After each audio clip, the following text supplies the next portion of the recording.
Welcome to sky novels. कैसे हैं आप सब? उम्मीद करते हैं खैरियत से होंगे। आज हम आपके लिए लेकर आए हैं दिल ए नादा की अगली किस्त। आगे बढ़ने से पहले चैनल को कर लीजिए सब्सक्राइब और बेल आइकॉन भी कर लीजिए प्रेस। चलिए चलते हैं किस्त की जानिब। आज रब्बानी साहब ने शमसुद्दीन साहब की दावत की थी, जिसमें पूरा परिवार मधु था। ईशाल और जिहान को खास तौर से इनवाइट किया गया था। जिहान भी शादी के बाद पहली बार कुछ पुरजोश सा था ससुराल जाने को, जबकि ईशाल खुद में उलझती सुलझती तैयार हुई थी। वो ताई अम्मी के कहने पर पहली बार एक शादीशुदा लड़की की तरह तैयार हुई थी। ब्लड रेड कलर के एम्ब्रॉयडरी वाले सूट में हल्की फुल्की ज्वेलरी और अच्छे खासे मेकअप के साथ वो बेहद हसीन लग रही थी। शायद इसीलिए कि वो पहली बार इतने एहतमाम से तैयार हुई थी। दावत रात की थी, इसलिए वो लोग भी वक्त से पहुंच गए थे। जिहान सबकी मौजूदगी में चोरी चोरी उसे कई बार देख चुका था। ईशाल ने उसकी नजरें महसूस कर ली थी, पर वो सबके बीच उसे कुछ कह नहीं सकती थी, इसलिए खामोश रही। पर नोमिया क्यों खामोश रहे? अच्छी लग रही है ना आज ईशाल? नोमिया ने जिहान के करीब झुककर सारगोशी में पूछा, जो ईशाल को देखने में खोया था। हाँ बहुत ज्यादा। ना, नहीं नहीं तो। जिहान बेखुदी के आलम में बोलता बोलता हकलाया। क्या नहीं लग रही? नोमिया की मुस्कुराहट मायनी खेज थी। नहीं महा, मतलब लग रही हैं। जिहान सटपटा गया। नोमिया की मुस्कुराहट गहरी हो गई। अरे डर क्यों रहे हैं? आपकी ही बीवी है दुल्हा भाई। देखो देखो, आराम से देखो। नोमिया ने मुस्कुराकर कहा तो जिहान झेंप सा गया। वैसे गिफ्ट कैसे लगे थे दुल्हा भाई? नोमिया ने बत्तीसी निकालकर शरारत से पूछा तो जिहान को बेसाख्ता वो गिफ्ट से याद आए। उसके चेहरे पर सुर्खी दौड़ गई। वो अच्छे थे भाभी।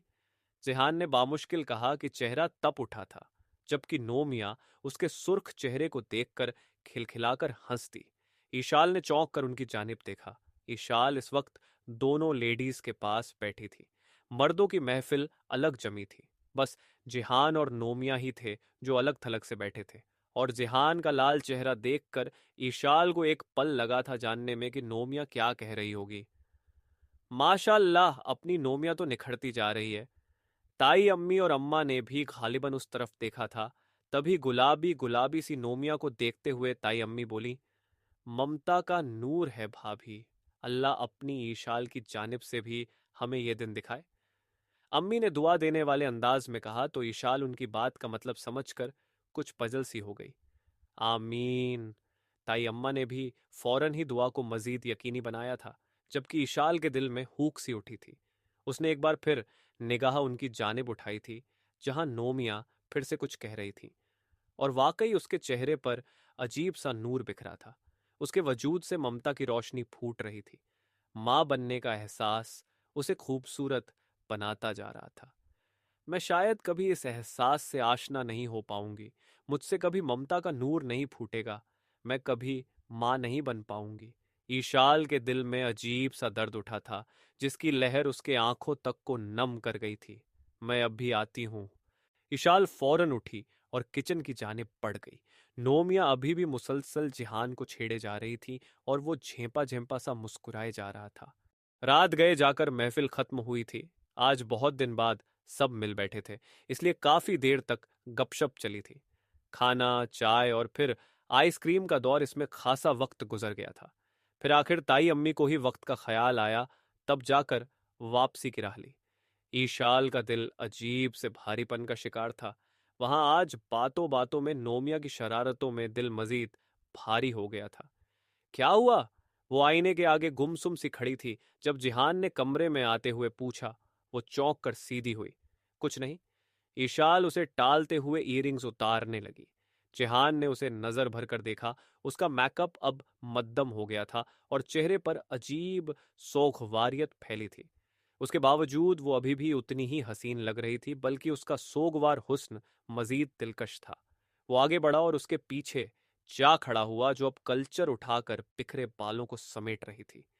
ऐसे ही रहने दें ना? जिहान ने उसका कल्चर वाला हाथ थाम कर कहा तो ईशाल ने ठिठक कर उसे आईने में देखा। वो उसके बेहद करीब खड़ा था। उसका कद ईशाल से ऊंचा था। ईशाल उसके शानों तक आती थी। अभी भी वो अपने सर के ऊपर से उसका चेहरा बा आसानी देख सकती थी। ईशाल का हाथ खुद ब खुद नीचे हो गया। जिहान के चेहरे पर एक मान आ गया था। उसने पीछे से उसे अपनी बाहों में भरा और उसके शाने पर ठोड़ी टिका दी।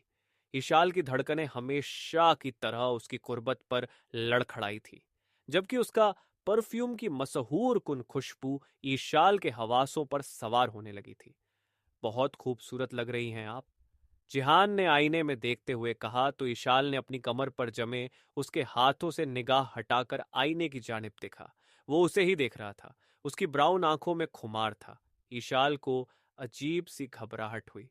जिहान, मुझे चेंज करना है, हटो। ईशाल एकदम ही अपनी कमर से उसके हाथ हटाती बोली और जाने के लिए कदम बढ़ा दिए। पर अगले ही पल उसे रुक जाना पड़ा कि उसकी चूड़ियों से भरी कलाई उसके हाथ में आ गई थी। सारे कमरे में चूड़ियों का शोर से उठकर रह गया। ईशाल ने धड़कते दिल के साथ पलटकर जिहान की जानिब देखा, जो उसे ही देख रहा था। उसने एक झटके से ईशाल को अपनी जानिब खींचा और इससे पहले वो संभलती, वो उसके लबों पर झुक चुका था। ईशाल कुछ पल उसकी बाहों में कसमसाती रही, फिर आहिस्ता से खुद को ढीला छोड़ दिया। वैसे भी वो जहनी तौर पर थकी हुई थी। उसका जहन अपनी ही सोचों में उलझा था। वो जिहान को दुख नहीं देना चाहती थी, बस उसकी जिंदगी से खामोशी से निकल जाना चाहती थी। उसकी सोचें उसे माहौल से काट गई थी। उसे होश तब आया जब जिहान के लब उसकी लबों की पाट फलांग कर गर्दन पर रक्स करने लगे और हाथ उसकी कमर पर मजीद कस गए। वो बेताब हो रहा था और ईशाल ने झट से आंख खोल दी। जिहान आज कुछ अलग था, इसका अंदाजा उसे अब हुआ था। जिहान, जिहान रुको। ईशाल ने उसके इरादे भांप कर उसे रोकना चाहा, पर उसकी आवाज और अंदाज दोनों ही इतने कमजोर थे कि जिहान ने शायद सुने भी ना थे। और ये सच था, जिहान पर मदहोशी तारी थी, वो उसकी आवाज नहीं सुन पाया था। जिहान स्टॉप, जिहान स्टॉप इट। ईशाल ने इस बार सख्त अंदाज में उसे रोकने की कोशिश की, क्योंकि उसका लम्स ईशाल को भी बहका रहा था और वो बहकना नहीं चाहती थी। जबकि जिहान उसका दुपट्टा उसके गले से निकालते हुए उसमें मजीद गुम हुआ था। ईशाल के असाब डोलने लगे। भले ही वो खुद को कितना भी अक्कड़ और मजबूत करती अंदर से, तो वो भी खूबसूरत एहसास रखने वाली एक नाजुक सी लड़की थी। उसका एहतिजाज मध्यम पड़ने लगा और आंखें खुद ब खुद बंद होने लगी। उसे रोक दे ईशाल, वरना तेरी मनहूसियत जिहान को भी निगल जाएगी। ईशाल के कान में उसका अपना ही आप फुसफुसाया और ईशाल जो बहकने लगी थी एकदम ही संभल गई। वो ये सब नहीं कर सकती थी। ये एहसास उसमें अजीब सी ताकत भर गया था और अगले ही पल उसने जिहान को दूर धकेला, जिसके लिए वो तैयार नहीं था, इसलिए बुरी तरह लड़खड़ाया। और अभी वो सही से संभला भी नहीं था कि एक जन्नतेदार थप्पड़ उसके गाल को लाल कर गया था। मुहावरतन नहीं, हकीकतन। जिहान अपनी जगह जड़ हो गया। मना कर रही हूं ना, समझ नहीं आ रहा तुम्हें? ईशाल ने फूली सांसों के दरमियां चीख कर कहा तो जिहान ने गाल पर हाथ रखे फटी फटी आंखों से ईशाल को देखा। सदमे से, बेयकीनी से, हैरत से और दुहक से। बड़े हो जाओ पहले, फिर ये काम करना। मैच्योरिटी नाम को नहीं है चले हैं ये सब करने। आइंदा हाथ मत लगाना मुझे। ईशाल ने बेहद बेदर्दी से अल्फाज का खंजर उसके सीने में उतारा और फिर रुकी नहीं, सीधा वॉशरूम में घुस गई। और जिहान गाल पर हाथ रखे बेहिसो हरकत खड़ा था। उसने पहली बार ईशाल से थप्पड़ नहीं खाया था। वो सैकड़ों बार उससे थप्पड़ खा चुका था, पर आज ये थप्पड़ एक 21 साल के लड़के को 26 साल की लड़की से नहीं पड़ा था और ना ही एक स्टूडेंट को एक टीचर से पड़ा था। आज ये थप्पड़ एक शौहर को बीवी से पड़ा था और अपना जायज हक जायज तरीके से लेने पर पड़ा था। इसकी चोट गाल पर नहीं, बल्कि कहीं अंदर किसी नाजुक शय पर लगी थी। और वो अल्फाज वो सिर्फ अल्फाज नहीं थे, पिघला सीसा था जो उसकी समतों में उंडेला गया था। वो शल सा खड़ा था, फिर उसकी ब्राउन आंखों में एक अजियत उतरी और उसकी साकित पलकें झुकती चली गई। उधर अंदर वो बेसिन पर झुकी और एकदम ही फूट फूट कर रो पड़ी। वो ये सब नहीं करना चाहती थी, पर कराई थी। जिहान को खुद से दूर करने के लिए वो ये खंजर नुमा लफ्ज उसके सीने में उतार आई थी। पर खंजर सिर्फ जिहान के सीने में ही तो नहीं उतरा था, कलेजा तो उसका भी कटकर रह गया था। पर यह जरूरी था, उससे दूर जाने के लिए यह बहुत जरूरी था। जिहान की आंखों में जो बेयकीनी और तकलीफ आई थी, वो ईशाल के दिल को रेजा रेजा कर गई थी। बाइक स्टार्ट होने की आवाज पर वो चौंकी, फिर उसके आंसुओं में मजीद शिद्दत आ गई। वो पूरी तरह फबक फबक कर रो दी। वो एक मासूम दिल की बुरी तरह तोड़ आई थी। बाइक रुकने की आवाज पर ईशाल ने घुटनों में दिया सर, एक झटके से निकाला और घड़ी की जानिब देखा जहां 6 बज रहे थे। वो जल्दी सी उठी और अपनी नम गुलाबी आंखों को रगड़ते हुए वो नीचे भागी। पूरी रात उसकी जान सूली पर लटकी रही थी। चटाक। वो अभी सीढ़ियों पर थी जब थप्पड़ की आवाज ने उसके कदम रोक दिए। अब ये काम शुरू कर दिए हैं तूने। शर्म लिहाज बची है थोड़ी या बिल्कुल खत्म हो गई है? पूरी रात आवारागर्दी करता रहा है तू, अंदाजा है तुझे? अब्बा की करख्त आवाज पूरे हॉल में गूंज रही थी और वो सपाट चेहरे के साथ नजरें झुकाए खामोश खड़ा था। अम्मा भी सहमी सहमी नजरों से कभी जिहान को देखती और कभी शौहर को, जो गुस्से से लाल हो रहे थे, जबकि इशाल का दिल किसी ने मुट्ठी में ले लिया था। वो भरी भरी आंखों से जिहान को देख रही थी, जो आज बिल्कुल खामोश खड़ा था। कुछ बकवास की है, मैंने मुंह खोलेगा अब? अब्बा एक बार फिर दहाड़े थे, पर जिहान यूं ही खामोश खड़ा जमीन को घूरता रहा। देख रही हो तुम इसका डीठपन? अब्बा उसकी खामोशी पर चिढ़कर अम्मा से मुखातिब हुए थे। जिहान, कहाँ था तू बेटे? हम पूरी रात से परेशान थे। तेरा फोन भी बंद था, कहाँ चला गया था तू? अम्मा ने हाथ से शौहर को रुकने का इशारा किया और आगे आते हुए जिहान से पूछने लगी। जिहान की खामोशी जूं की तूं थी, जिसने अब्बा को मजीद तैश दिलाया था।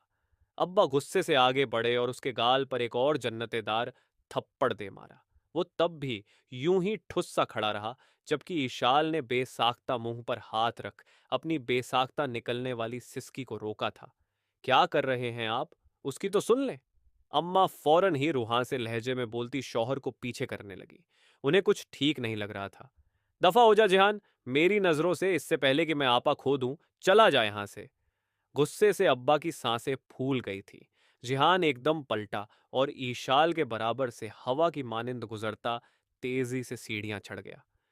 ईशाल का सहमा सा दिल मजीद सहम गया।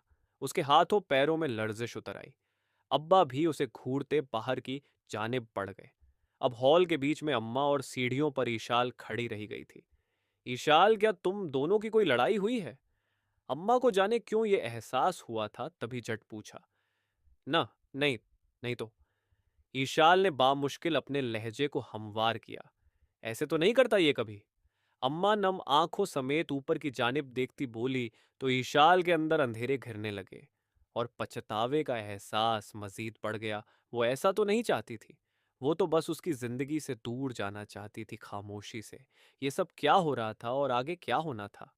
और फिर जब वो शाम तक भी कमरे से ना निकला तो अम्मा खुद ही ऊपर आ गई। वो औंधे मुंह बेसुध सा पड़ा था। अम्मा तेजी से आगे आई। जिहान मेरे बच्चे, चल उठ जा। चल खाना खा ले, थूक दे गुस्सा। अम्मा उसके पास बेड पर बैठती बोली और उसकी पेशानी से बालों को हटाने लगी, और अगले ही पल उनका हाथ ठिठका कि जिहान की पेशानी तप रही थी और उन्होंने अब ध्यान दिया कि उसका चेहरा भी बुखार की हिद्दत से सुर्ख हो रहा था। जिहान मेरे बच्चे। अम्मा तो तप्पड़ ही गई। वो फौरन ही नीचे भागी और ईशाल, जिसकी बेचैन नजरें सीढ़ियों पर ही लगी थीं, अम्मा को तेजी से आते देखकर वो एकदम अपनी जगह से खड़ी हुई। क्या क्या हुआ ताई अम्मी? ईशाल ने बेताबी से पूछा। तेरे ताया अब्बा कहाँ हैं? सुनिए जी, डॉक्टर को बुलाइए जल्दी। अम्मा इस्तरारी अंदाज में पहले ईशाल और फिर अब्बा से बोली, जो लॉन से अंदर आ रहे थे। अरे क्या हुआ? इतनी बदहवास क्यों हो रही हैं? अब्बा हाथ में पकड़ा अखबार टेबल पर डालते हुए पूछने लगे। वो जिहान, उसे बहुत तेज बुखार है। जल्दी फोन करें ना डॉक्टर को, बुलाएं जल्दी से। तप रहा है वो बुखार में। अम्मा बस रो देने को थी कि उनकी आवाज भर्रा रही थी। ईशाल का दिल किसी ने मुट्ठी में लेकर बुरी तरह मसल दिया, और इस बार अब्बा के चेहरे पर भी फिक्र की लकीर आई थी। उन्होंने जल्दी से डॉक्टर हाशमी को फोन मिलाकर आने का कहा और अम्मा के साथ जिहान के कमरे की जानिब बढ़ गए। ईशाल भी जल्दी से उनके पीछे लपकी। डॉक्टर हाशमी ने बुखार की वजह ठंड बताई थी। शायद वो पूरी रात ठंड में रहा था। डॉक्टर हाशमी दवाई देकर चले गए थे। अम्मा ने बड़ी मुश्किल से जिहान को दलिया खिलाकर दवाई दी थी, और दवाई लेकर वो फिर से बेसुध हो गया था। अब्बा भी फिक्रमंद से थे। शायद अपनी ज्यादती का एहसास हो रहा था। अम्मा जिहान के पास ही बैठी उस पर दुआएं पढ़ पढ़कर फूंक रही थी। खाना भी इशाल ने बनाया था, और कैसे बनाया था बस वही जानती थी। रोते सिसकते और सहमे दिल के साथ वो खाना तो बना रही थी, पर जहन जिहान में ही अटका पड़ा था। रह रहकर अपनी हरकत पर पशेमानी हो रही थी। कोई दिक्कत हो तो मुझे बुला लेना। रात को अम्मा जिहान के पास से उठती बोली। ईशाल बस सर हिलाकर रह गई। फिर अम्मा तो चली गई और ईशाल उसके पास आ बैठी। वो आज डबल कंबल में सीधा लेटा था कि उसे ठंड चढ़ रही थी। ईशाल ने नम आंखों से उसके चेहरे की जानिब देखा। चेहरे से थप्पड़ के निशान मुंदमिल हो गए थे, पर चेहरा लाल सुर्ख हो रहा था। ईशाल को एकदम ही ढेर सारा रोना आया। वो उसके चेहरे पर झुकी और बेताबाना उसका पूरा चेहरा चूम डाला। Am sorry Jehan, am sorry. Ishal उसके इर्द गिर्द बाहें लपेटती बोली और फिर एकदम ही फबक फबक कर रो दी। पूरे दिन में अब वो खुल कर रोई थी। जेहान यूं ही बेसुध था। ईशाल उसके तपते वजूद के साथ लगी जाने कब तक सिसकती रही। फिर जाने किस पहर नींद को उस पर तरस आया, उसे खबर ना हो सकी। वो उसके तपते वजूद के साथ लगी नींद की वादियों उतरती चली गई। जारी है। मिलते हैं नेक्स्ट एपिसोड में। तब तक अपना ख्याल रखिए, ध्यान रखिए। Tata bye bye. और चैनल ज़रूर सब्सक्राइब कर लें।